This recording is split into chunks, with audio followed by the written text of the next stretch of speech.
Assalamualaikum warahmatullahi wabarakatuh. Begitu banyaknya yang ingin menjadi seorang konten kreator atau menjadi seorang YouTuber yang mungkin ya mereka itu beranggapan kita bisa menghasilkan uang, kita bisa mendapatkan uang hanya dengan membuat konten atau membuat video dan diupload ke YouTube. Tetapi di sini pun ya, bukan hanya kita sudah membuat channel YouTube, tetapi kita pun harus berpikir bagaimana cara mencari konten dan konten tersebut bisa disukai oleh penonton. Karena perkembangan kita itu channelnya ada pada kontennya ya. Mungkin kalau konten kita tentang vlog ya, kalau menurut saya tentang vlog itu bisa dibilang mudah ya. Di saat kita keluar rumah kita bisa mengambil video, dan pengambilan videonya mungkin ya kita pun harus ya dibilang sambil bercanda lah untuk memikat penonton tertarik melihat konten kita. Tapi kalau konten kita tentang mukbang apa sih yang tidak ada ya di YouTube?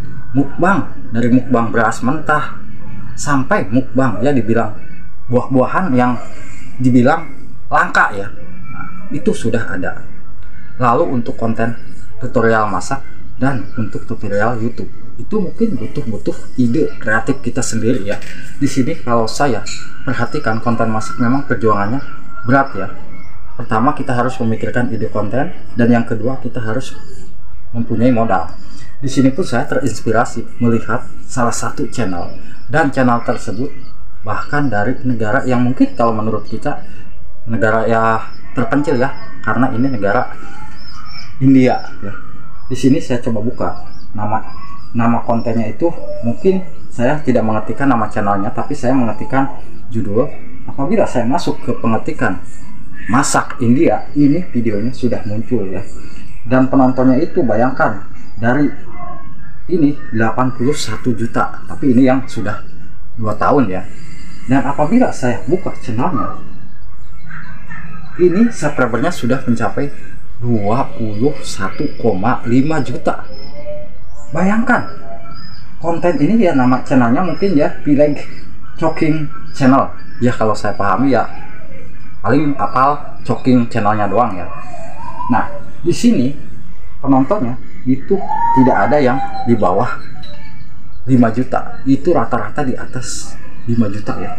Nah ini saya contohkan yang baru kemarin diupload ya, dan ini sudah mencapai 9,1 juta 4 hari ya, dan yang lainnya itu rata-rata 10 juta, bahkan ada yang lebih dari 16 juta ya, baru 1 bulan 16 juta penonton. Karena dilihat ya, bayangkan dari thumbnailnya seperti ini, siapa sih yang nggak tergoda untuk mengklik? Nah, di sini saya coba buka salah satu kontennya. Nah, mungkin iklan ya, mohon maaf. Siapa sih sebetulnya yang membuat konten seperti ini? Kok bisa di negara India membuat konten yang mungkin konten masak ya dibilang mewah?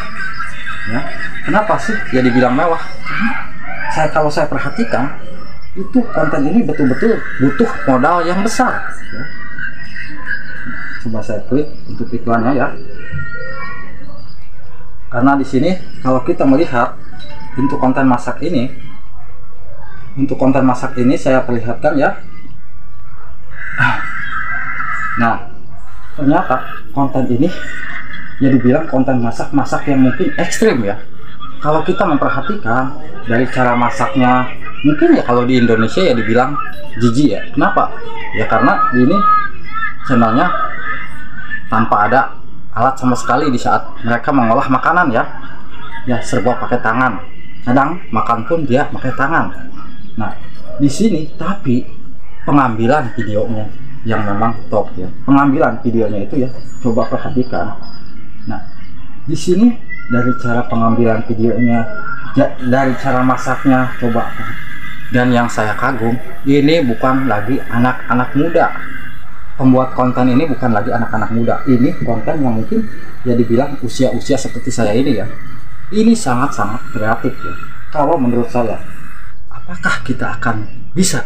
Apakah kita akan sanggup membuat konten-konten seperti ini? Meskipun saya tergoda ya ingin membuat konten-konten seperti ini. Kendala pertama, pastinya kita harus mempunyai tim ya. Karena tanpa ada tim, konten seperti ini tidak bakalan jalan ya. Dari pertama mungkin kita tidak bisa sendiri ya untuk masak seperti ini, dan yang kedua untuk kameramen kita harus betul-betul mempunyai yang ya dibilang ya sudah ngerti ya cara pengambilan video supaya video kita itu bisa jelas. Nah, di sini pun kalau kita melihat itu ya dibilang konten-konten masaknya itu betul-betul masak yang unik-unik ya. Kalau saya perhatikan ya, natural juice ya. Ini kalau saya buka konten ya, coba bayangkan ini sudah mencapai 16 juta penonton ya. Dan dari 16 juta penonton ini tuh, coba kalau saya melihat isi kontennya, pengambilan videonya sudah betul-betul sudah kreatif banget ya. Nah, dan dari cara berpakaiannya pun ini ya mungkin ya kalau di India mewah ya kalau cara berpakaian seperti ini, tapi kalau di kita mungkin ya dibilang tidak pantas ya. Tapi kalau di sana mungkin udah terbiasa pakai pakaian seperti ini. Dari sini mereka tergoda membuat konten-konten ya, mungkin konten inilah yang akan bisa mengikat penonton. Dan apabila saya sering menonton ya, saya jujur ya sering mencari ide kontennya itu dari channel ini, tetapi ya yang menjadi kendala, yang mungkin ya kendala saya itu ya tidak ada sama sekali tim. Dan kalau saya bisa membuat konten seperti ini untuk di Indonesia, mungkin ya di Indonesia siapa sih yang nggak kenal dengan channelnya Babon Santoso.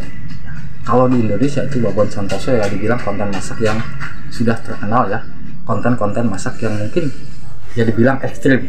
Kadang mereka sambil minum arak, sambil gimana, tetapi itu sudah terbiasa mereka ya. Nah, jadi buat sahabat-sahabat YouTubeku, sebetulnya untuk menjadi seorang konten kreator itu memang mudah ya. Kita hanya bermodalkan HP, kita hanya tinggal maunya membuat konten, tetapi jangan sampai kita itu lengah mencari ide kontennya. Konten apa yang mungkin kita bisa dengan mudah dibuatnya tanpa pakai modal, mungkin kalau konten-konten tentang ngevlog. Tapi kalau konten tentang masak itu saya yakin pasti bermodal ya. Kadang saya pun kalau bikin konten masak itu ya dibilang ya paling kecilnya itu 30.000 saya harus pegang ya. Tapi ya kenapa dilakukan ya, karena untuk bisa memikat penonton.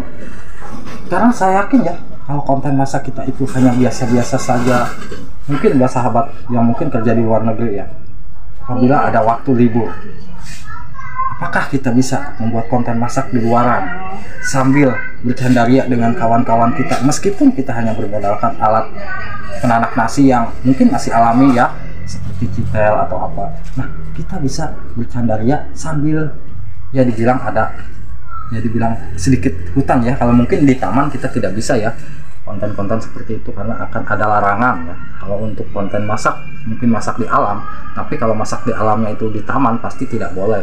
Beda dengan kalau kita di alam, tapi di alamnya itu ya mungkin dia dibilang setengah hutan ya, ya itu mungkin masih diperbolehkan ya, itu kalau menurut saya. Jadi di sini pun saya menafsirkan ya penyebab video-video kita itu sepi. Jadi ya pertama, konten kita itu yang mungkin sulit untuk bisa disukai oleh penonton, karena penonton sudah tahu ya konten-konten apa sih yang mereka sukai dan konten-konten kayak gimana sih yang mereka ingin nih.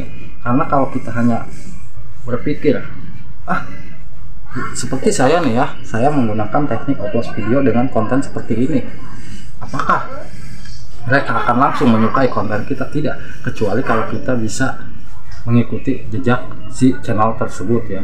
Nah, jadi buat sahabat YouTubeku tetap semangat dan tetap optimis. Pikirkan ide konten dari sekarang, jangan sampai kita itu videonya sepi tetapi kita diamkan sehingga kita membuat kontennya itu biasa-biasa saja tanpa ada perubahan apapun ya. Coba ada perubahan sedikit pada konten kita. Konten makan ya makan apa yang mungkin makan di alam ataupun di mana ya, sehingga penonton tidak sampai kebosanan melihat ya. Kalau saran dari saya ini bisa berguna, mohon di like, di komen, dan juga di subscribe. Wassalamualaikum warahmatullahi wabarakatuh.